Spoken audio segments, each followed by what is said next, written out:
কথা কন। একদিন পরে বলবে না 10 কেজি বোঝাটা নামাই, যদি বলে না আরো একদিন রাখো, বলবে এত রাখতে পারবো না, 10 কেজির বোঝাটা 10 মনের মতো লাগবে, লাগবে না নাই কন। ও ভাইয়ার আমার, এক পোয়া চাউলের ভাত খায়, হঠাৎ করে একদিন 300 গ্রাম 400 গ্রাম চাউলের ভাত খাইছে, যত টাইম ভাতটা পেটে থাকে, ও ভাই কেমনে লাগে কথা কন, কেমনে লাগে? আরে মার পেটে এই যে 1 KG 1.5 KG 2 KG 3 KG 3.5 KG 4 KG 5 KG পর্যন্ত বাচ্চাটা এমন ভাবে বহন করতেছে, 1 মিনিটের জন্য রাখতে পারে না। পারে কি কন? এই বোঝাটা নামাইয়া রাখিয়া দেই, একটু আরাম নিয়ে নি। মা কখনো তা রাখতে পারে না, ঠিক না নাই কন? বোঝাটা কত বড় হয়ে দাঁড়াবে চিন্তা করে। আল্লাহ তাআলা বলে, ওরে দুনিয়ার বান্দা, তোমার মা তোমাকে পেটে করে বহন করেছে, কাজেই তার প্রতি তোমার কি রকম হক রয়েছে। এবার তুমি চিন্তা করে দেখো, দুনিয়ার জমিনে আসার আগে তোমার মা তোমার কারণে দুনিয়ায় এত কষ্ট করেছে, যে কষ্টের তুলনা দেওয়া যাবে না। যিনি মা তিনি জানে তার জ্বালা, ঠিক না নাই কম? এক কষ্ট, এর কারণে হয়েছে 1 গুণ বড়, এর কারণে 1 গুণ। দ্বিতীয় নম্বর গুণ বড়, জন্ম দেওয়ার সময় যে জ্বালাটা ভোগ করেছে। ও ভাইরা আমার, একটা মেয়ে জানে জন্ম দেওয়ার জ্বালাটা কত, এটা পুরুষে জানে না। মাই তো জানে, তাই না? মায়ের জ্বালা কত একটু বর্ণনা শুনবেন কান দিয়ে। ও ভাইরা আমার, যখন বাচ্চাটা মায়ের পেট হইতে দুনিয়ার জমিনে আসে, তার আগে পা আসে না, তার মাথা আগে আসে, কথা কন। নরমাল যেটা, এটা মাথা আগে আসবে। আর যদি নরমাল না হয়, ডাক্তাররা বলবে এটা অপারেশন করতে লাগবে, এটা এইভাবে দুনিয়ায় আসতে পারবেন না, তা না হইলে মা মারা যাবে, নাই বা ছেলে মারা যাবে, ঠিক না নাই কোন? তাই না? আগে আসে কোনটা? মাথা। এবার তাহলে চিন্তা করেন, মাথা যদি আগে আসে তাহলে পাটা কোন দিকে আছে? খেয়াল করেন তো, এটা কিন্তু সাধারণ জ্ঞান হিসেবে গেছে। ও ভাইরা আমার, বাচ্চা যখন পেটে হয়, ওই বাচ্চাটা চুপ থাকে নাকি? চুপ থাকে? কোন সময় মাথা দিয়ে গোতা, কোন সময় হাত দিয়ে গোতা, আর বেশি সংখ্যক গোতা হইল পা দিয়ে। এই যে একটু জায়গা, এর ভিতরে বাচ্চাটা বড় হয়ে গেছে, মাথা দিয়ে গোতা মারে, পা দিয়ে গোতা মারে, হাত দিয়ে গোতা মারে। ও ভাই রে ভাই, এই বাচ্চাটার পাটা মাদের কলিজার দিকে থাকে। কিসের দিকে ভাই? কলিজার দিকে থাকে। যখন ওই বাচ্চাটা পা দিয়ে লাথি মারে, মায়ের কলিজায় যাইয়া লাগে। কোন জায়গায় লাগে কথা কন? খুব খেয়াল করেন কথাটা, কত নিষ্ঠুর। মা কেন সন্তানকে মহব্বত করে এ কথাটা আমরা জানি না। মা যত মহব্বত করে দুনিয়ার কেউ করে না। মা কোনদিন স্বার্থ নিয়ে সন্তানকে মহব্বত করে না। তার কারণটা কি? ও ভাই, যখন নাকি তার বয়সটা 4 মাস পার হয়ে যায়, সেই দিন হইতেই তার ভিতরে রুহ আসে। রুহ আসলেই লড়াচড়া শুরু করে দেয়। আস্তে আস্তে বড় হয়ে যায়, ওই পাটা কলিজার দিকে থাকে। আর জোরে করে যখন লাথি মারিয়া দেয়, মাটা অস্থির হয়ে যায়, খানা পিনা বাদ দিয়ে শুইয়া পড়ে। শুইতেও পারে না, আবার বসিয়া যায়, বসতেও পারে না, আবার শুইয়া যায়। হাও ভাই, এমন অবস্থা হয়ে যায়, না বসতে পারে, না শুইতে পারে, না খাইতে পারে। ওই মাটা এমন পাগল পাগল হয়ে যায়। যদি বলে তোমার কি হইল, বলবে তুমি একটু চুপ থাকো, আমার ভালো লাগতেছে না, ঠিক না নাই গো? ও ভাইরা আমার, যে সময় একদম জন্ম নেওয়ার সময় ওই বাচ্চাটা বারবার লাথি মারে। কি করে ভাই? বারবার এই মায়ের কলিজার মাঝে লাথি মারে। ও ভাই, বর্ণনায় পাওয়া যায়, যেই বাচ্চাটা মায়ের কলিজায় যতবার লাথি দেয়, মায়ের মহব্বতটা ওই বাচ্চার জন্য তত বেশি হয়ে যায়। ও ভাইয়েরা, আমরা দুনিয়ার জমিনে মাকে চিনি নাই। মাকে যদি কেউ চিনে নেয়, তিনি দুনিয়ার সব কিছু বাদ দিয়ে দিবে, মাকে সামনে রাখবে। তোমার উপরে যেই মহব্বত তুমি মনে করো, এই মহব্বতটা তার বানানো মহব্বত না, এটা আল্লাহ তাআলা দিয়েছে কিসের বদৌলতে? তোমার প্রত্যেকটা লাথির বদৌলতে। তোমার মা কলিজায় লাথি খাইয়া তোমার উপরে মহব্বতের পার্সেন্ট বাড়াইয়া নিছে। মা জাতি কত মহব্বত করে ভাই, কত মহব্বত করে। এটার একটা বর্ণনা পার্সেন্ট দিয়ে দেওয়া হয়েছে, আনুমানিক। এটা কি ভাই? আনুমানিক, শুধু মানুষের জানার জন্য। ও ভাই, আল্লাহ তাআলার মহব্বতকে,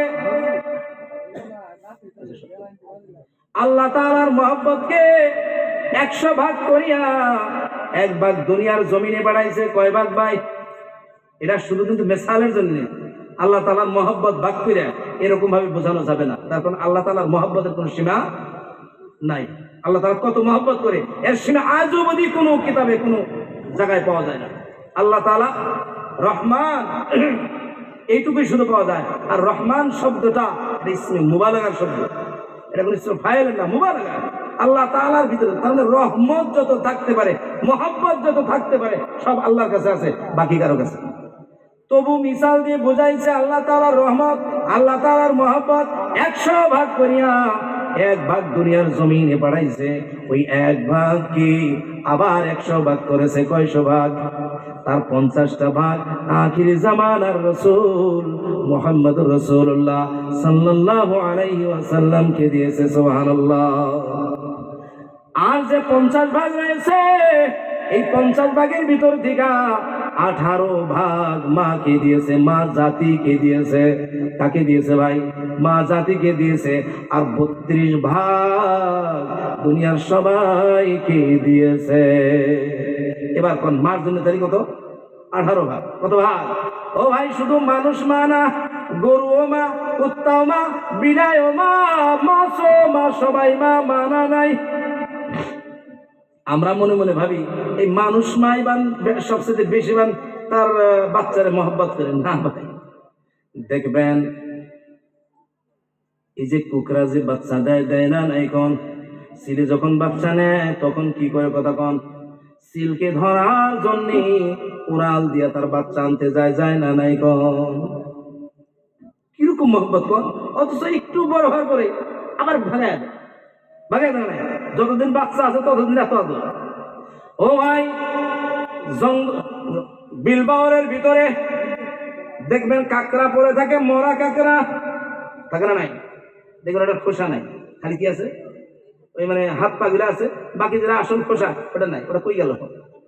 ও ভাই আমার, যখন কাকড়া বাচ্চা দেয়, আন্ডা দেয়, আন্ডা দেওয়ার পর যখন ওই কাকড়ার বাচ্চা উঠে, ওই মা ওই বাচ্চাদেরকে বলে দেয়, এই বাচ্চারা আমাকে খাইয়া তোমরা দুনিয়ায় বাইসা থাকো।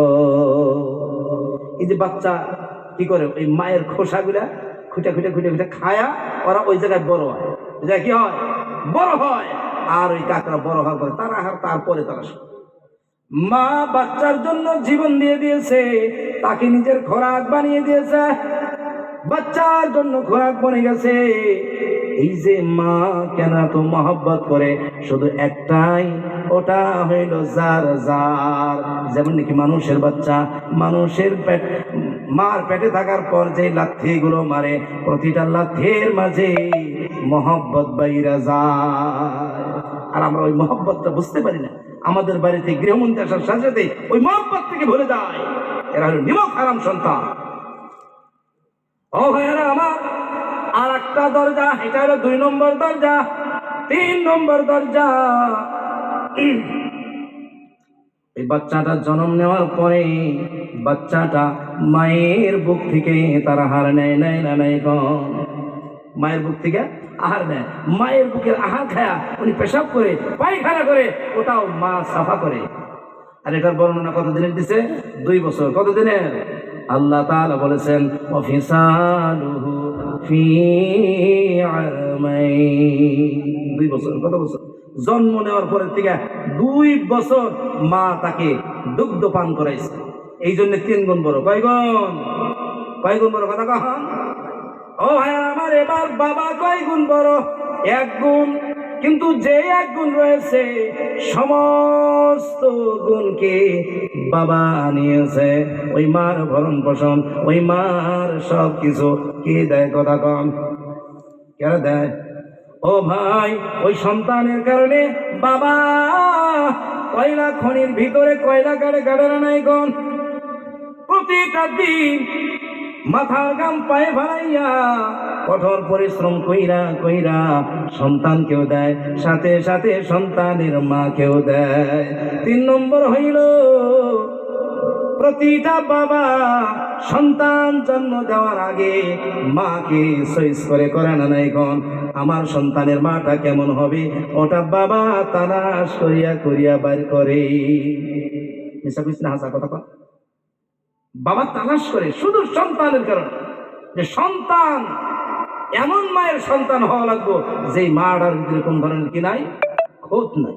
তাহলে বাবা কত বড় কথা বলে বা। এই জন্যে বাবাকেও ফেলাইয়া দিও না, মাকেও তোমরা কি করো না, ফেলাইয়া দিও।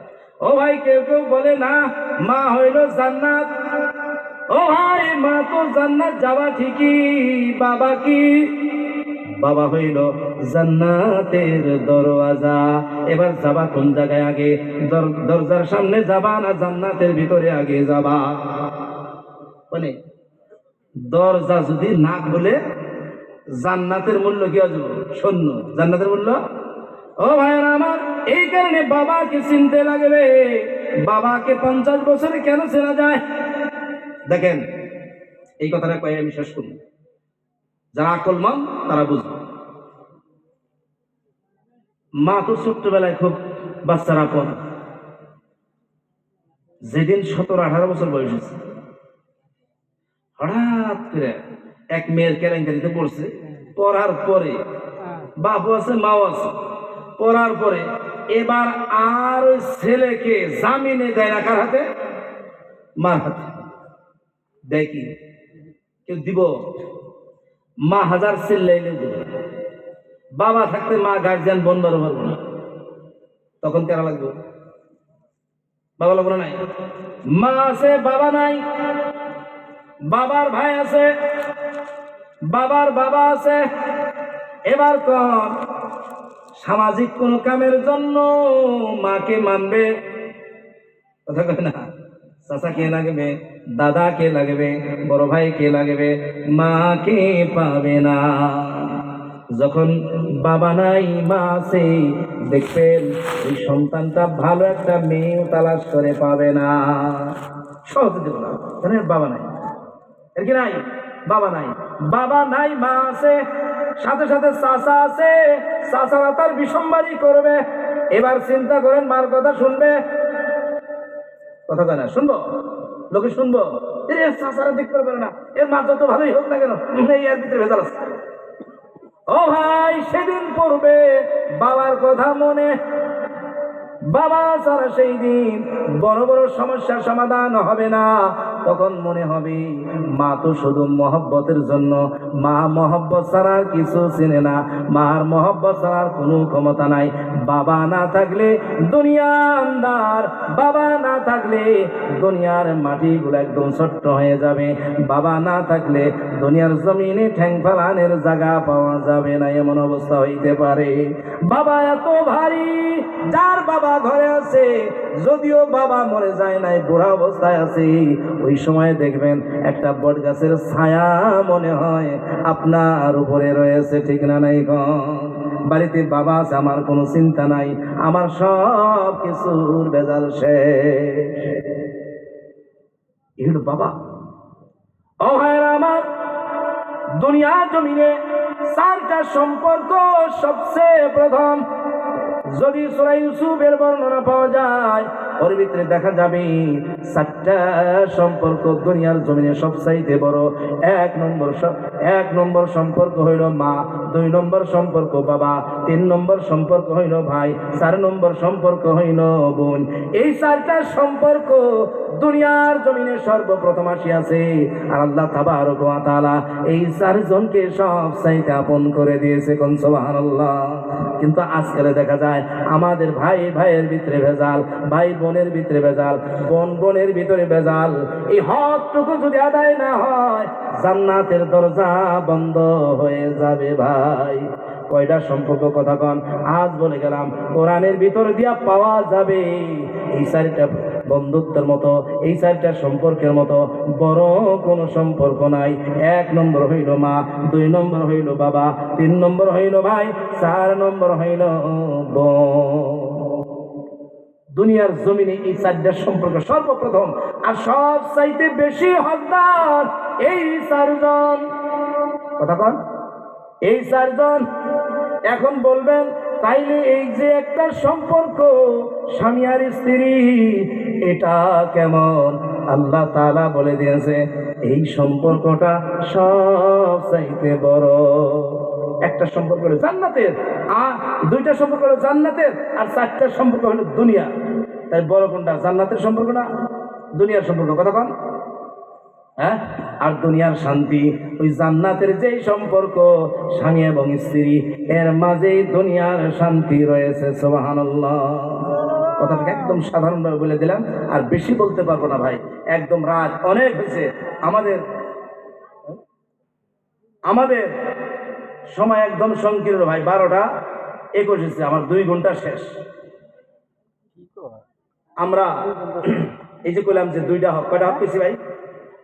একটা হইলো আল্লাহর হক, আর একটা হইলো মাখলুকাতের হক। বান্দার হক না, মাখলুকাতের হক। যদি আল্লাহর হক যদি আদায় হয় তারপরে হইলো মাখলুকাতের হক। কথাটা জেনে রেখে, আল্লাহর হক আদায় হয় নাই, মাখলুকাতের হক ঘুরি ঘুরে আদায় করছেন, তিল পরিমাণেরও লাভ নাই, তিল পরিমাণেরও লাভ নাই। এবার চিন্তা করেন আল্লাহর সর্ববৃহৎ হক কি? আল্লাহর সর্ববৃহৎ হক কি? বান্দার কাছে সে কি পায়? কথা বলো না, ওটা গুলি জীবনে ভেজাল আছে না? ঠিক আছে। এবাদত আল্লাহ চায় বান্দার কাছ থেকে বন্দেগি। বন্দেগি মানে কি?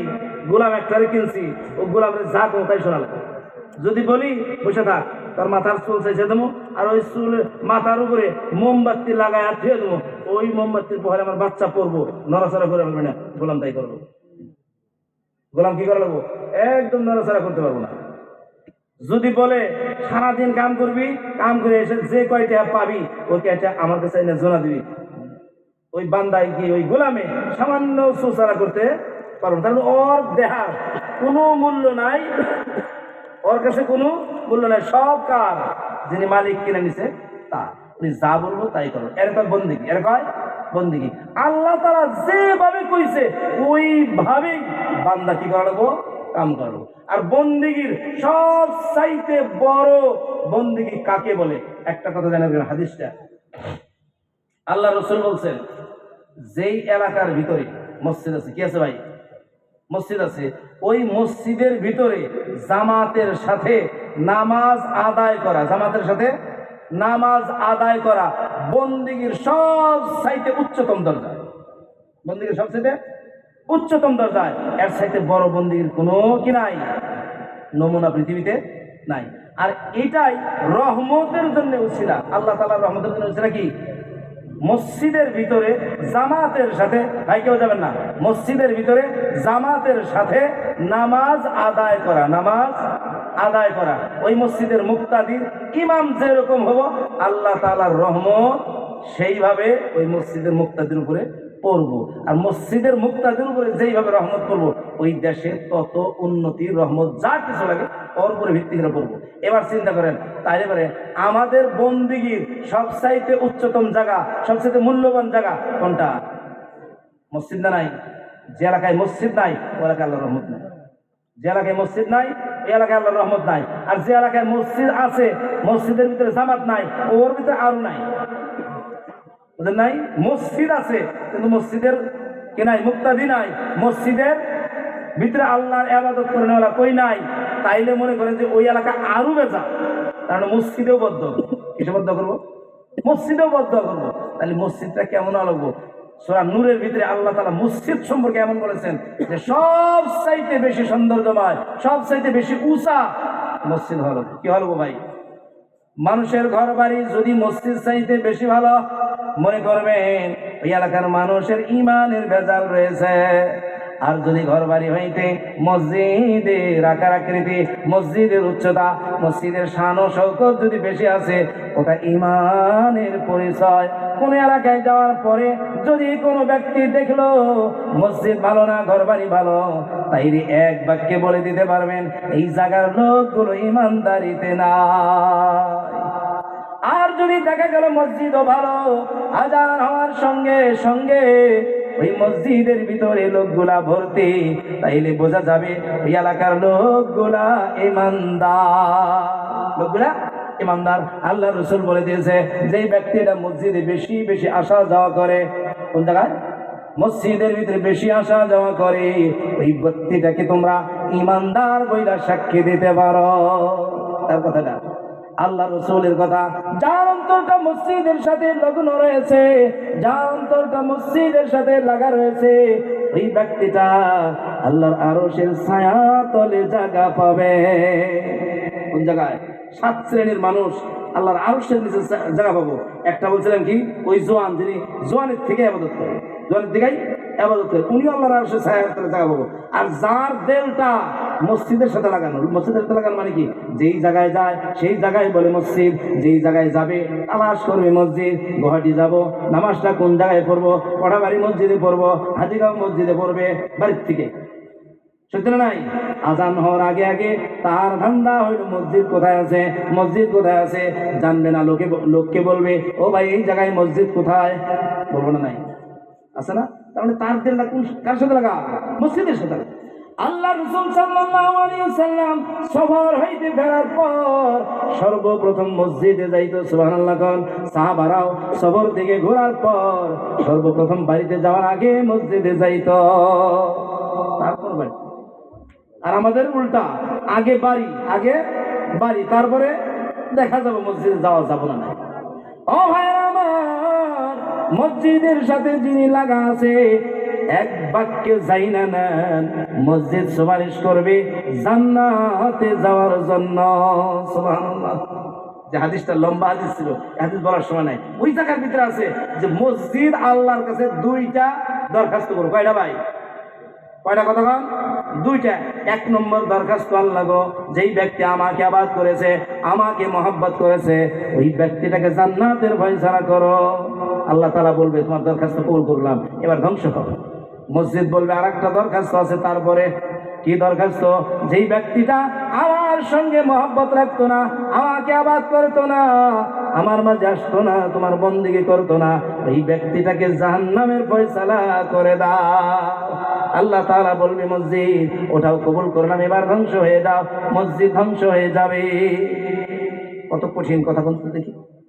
মসজিদ হয় জান্নাতে যাওয়ার একটা সুপারিশ করবো, না হয় জাহান্নামে যাওয়ার সুপারিশ। কিছু আছে জান্নাতে যাওয়ার সুপারিশ করবো, জাহান্নামে যাওয়ার না। কিন্তু মসজিদ 2টাই, মসজিদ 2টাই সুপারিশ। আর আল্লাহ তাআলা 2টাই কবুল করে হাদিসে লিখেছে। ও ভাইয়েরা আমার, এই জায়গার মসজিদ কিরকম ভাই? দুর্বল না সবল? হ্যাঁ, কথা কয় না? আমার আপনার বাড়ি কি দিয়ে বানাইছে? ইট না মাটি? এটা হ্যাঁ, যদি আমার বাড়ি যদি এটা, তাহলে এবার মাটির ইটা, তাই না? তাহলে আমার বাড়ির হাতের যে মসজিদ ওটা কিরা দেওয়া হবে? হিসাবে তো সোনা বারো বাড়িটা দেওয়া লাগে। কথা কয় না? সোনা বারো বাড়িটা দেওয়া লাগে না? কিন্তু সোনার বাড়িটা আল্লাহ তাআলা চায়। সোনার বাড়িটা আল্লাহ তাআলা চায়। আল্লাহ চাইছে কি? যে তোমার বাড়ির থেকে উন্নত করো, তোমার বাড়ির থেকে